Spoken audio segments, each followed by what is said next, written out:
Welcome to the Grandpa channel. I'm Ski Harris. My grandkids call me Rivers. You are full of stories. Let's pull up a chair and let her rip. Your stories are the magic elixir to help your grandkids navigate Mr. Toad's wild ride of life. Let's Grandpa. This episode of the Grandpa channel is brought to you by Hires Big H, home of wonderful hamburgers, French fries, onion rings, the magical and medicinal, so I say, root beer freeze. Head to Hires and treat yourself like the legend that you are. Now back to the channel. Oh, my friends, the word grandpa is a noun, right?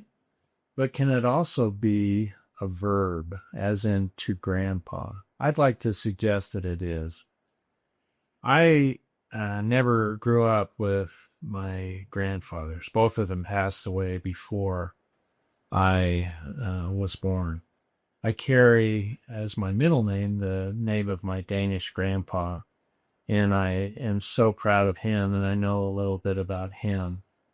So I grew up as a grandpa orphan, and I will tell you that I spent a fair amount of time bemoaning the fact that I didn't have a grandpa, and I'd look longingly at situations where there was a grandpa and he was actively being with and loving his grandchildren. And it wasn't until I married my wonderful wife that I got to know a guy by the name of Don Van Dam, who happens to be my wife's grandfather. I love Don. He had a great sense of humor. He was a Cubs fan, and he got to know me, and I felt like I was kind of hanging around my grandfather. And I don't know why I did this. I must have been feeling a little misty-eyed at the time, but I went to him and I said, "Grandpa, will you be my grandpa? Will you adopt me as your grandson?" And he smiled. He was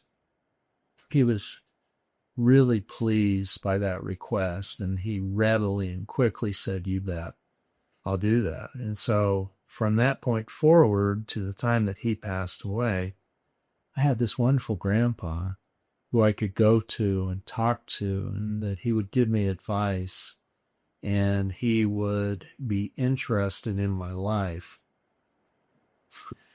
So there's this phrase that I like. It says, "Bloom where you are planted." Grandpas, are you blooming where you're planted? And what does that mean? In my mind, one of the things that means is there might be opportunities for you to be a grandpa to somebody who might not be your blood grandchild. And let me give you a great example of that. I was born with a cleft lip. I didn't have a cleft palate, which was a great blessing, but my lip was split right here. And my parents immediately sought some pediatric plastic surgery help. And they were able to fix the lip in a pretty decent way. But there was a real problem, and that was that my teeth, and I didn't know this when I was, really little, just came in skiwampus. They were all messed up. And if without any dental intervention, I would have looked like a gargoyle when I smiled. And so my mom and dad found a wonderful orthodontist here by the name of LeGrand Curtis. And I started going to Dr. Curtis when I was 6 years old. And when I was 6 years old, I had my first set of braces. And for about a period of, 6 weeks, maybe 6 hours, I thought, wow, this is really cool. Nobody in kindergarten had braces at that time. These were metal braces. But then the novelty, the novelty really wore off very, very quickly. And so I got to know Dr. Curtis in my visits, and he got to know me. And he was very curious about what I enjoyed in school. He knew that I was a pretty decent student. He knew that I loved baseball. And one day when I was 13 or 14, he said to me, he said, Steve, he said, I'd like to take you and your dad out to lunch. And I thought, great. My parents really loved Dr. Curtis. I think he was very fair with them on the cost of the braces. And so I went home and I told my dad, and he says, great, let's do it. We had no idea what he was going to say. And so we met him for lunch, and he started off by saying to us, and this was a man not of many, many words, and you kind of listened when he talked. And he said, I've been thinking about you and what you ought to do with your life. And I remember thinking, when he said that, I thought, you've been thinking about me? I mean, wow, that's really cool. It's kind of a grandpa moment almost a little bit. And he said, I think you need to get an accounting degree, and then you ought to go on to law school. And so my dad and I have spent a lot of time talking about what I was going to do, and we hadn't come up with any ideas, really. And I looked at my dad, and my dad looked at me, and we both smiled, and we thought, that sounds like a great idea. So when I was 13 or 14, I had a pretty good idea of what I wanted to study up at the university, and that's what I did. I got my major in accounting, and then I went to law school.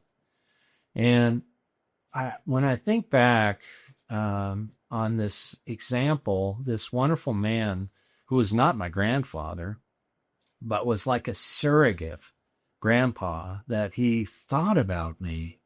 I don't know, maybe even prayed about what should I say at this lunch. And this makes me think that we have this incredible power as grandfathers to do wonderful things for our grandchildren. And not only that, to, as it were, adopt grandkids and people who come into contact with us and help them down the path of light. I think that this role of being a grandpa is so awesome. It's so powerful. And I think if we are prayerful about it, and if we look for opportunities to bless other people, that we'll have some wonderful adventures. And I'm forever grateful for Dr. Curtis, and that he helped me figure out what I needed to do in life. This is Rivers, signing off from the Grandpa Channel, reminding you to grandpa where you're planted. That's it for today's episode of the Grandpa Channel. Until next time, keep the mic hot, the memories fresh, and the jokes just slightly inappropriate. I'm out of here. It's pretty good, I think.